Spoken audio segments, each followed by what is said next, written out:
مزید اچھی ویڈیو دیکھنے کے لیے سبسکرائب کیجیے IDTV چینل کو، اور سب سے پہلے ویڈیو دیکھنے کے لیے بیل آئیکن پر کلک ضرور کیجیے۔ اعوذ باللہ من الشیطان الرجیم، بسم اللہ الرحمن الرحیم۔ ناظرین، آپ دیکھ رہے ہیں IDTV اور میرا آج کا موضوع ہے کعبہ کتنی بار تعمیر کیا گیا۔ تو ناظرین، حضرت علامہ جلال الدین سیوطی رحمۃ اللہ تعالی علیہ نے تاریخ مکہ میں تحریر فرمایا ہے کہ خانہ کعبہ 10 مرتبہ تعمیر کیا گیا۔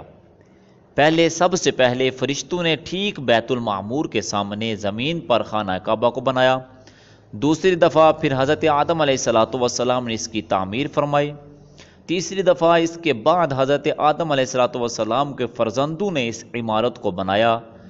اس کے بعد چوتھی دفعہ حضرت ابراہیم خلیل اللہ اور ان کے فرزند ارجمند حضرت اسماعیل علیہ السلام نے اس مقدس گھر کو تعمیر کیا، جس کا تذکرہ قرآن مجید میں بھی ہے۔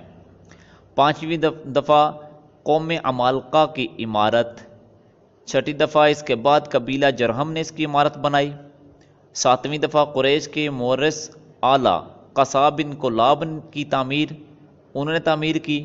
آٹھویں دفعہ قریش کی تعمیر، جس میں خود حضور اقدس صلی اللہ علیہ وسلم نے بھی شرکت فرمائی اور قریش کے ساتھ خود بھی اپنے دوش مبارک پر پتھر اٹھا اٹھا کر لاتے رہے۔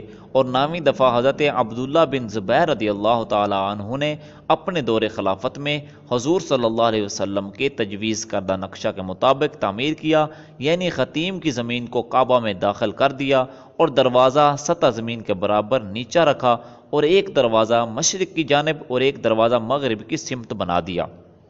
اور 10ویں دفعہ عبد الملک بن مروان اموی کے ظالم گورنر حجاج بن یوسف ثقفی نے حضرت عبداللہ بن زبیر رضی اللہ تعالیٰ عنہ کو شہید کر دیا اور ان کے بنائے ہوئے کعبہ کو ڈھا دیا، اور پھر زمانہ جاہلیت کے نقشہ کے مطابق کعبہ بنا دیا، جو آج تک موجود ہے۔ لیکن حضرت علامہ حلبی رحمۃ اللہ تعالی علیہ نے اپنی سیرت میں لکھا ہے کہ نئے سرے سے کعبہ کی تعمیر جدید صرف 3 ہی مرتبہ ہوئی ہے۔ پہلی دفعہ حضرت ابراہیم خلیل اللہ علیہ السلام کی تعمیر، دوسری دفعہ زمانہ جاہلیت میں قریش کی عمارت، اور ان دونوں تعمیروں میں 2735 برس کا فاصلہ ہے۔ اور تیسری دفعہ حضرت عبداللہ بن زبیر رضی اللہ تعالیٰ عنہ کی تعمیر، جو قریش کی تعمیر کے 82 سال بعد ہوئی۔ حضرات ملائکہ اور حضرت آدم علیہ السلام اور ان کے فرزندوں کی تعمیرات کے بارے میں علامہ حلبی رحمۃ اللہ تعالی علیہ نے فرمایا کہ یہ صحیح روایتوں سے ثابت ہی نہیں ہے۔ باقی تعمیروں کے بارے میں انہوں نے لکھا کہ یہ عمارت میں معمولی ترمیم یا ٹوٹ پھوٹ کی مرمت تھی، تعمیر جدید نہیں تھی۔ اللہ رب العزت جل جلالہ ہمیں حق سچ کی توفیق عطا فرمائے۔ واللہ تعالی اعلم، وآخر دعوانا الحمد للہ رب العالمین۔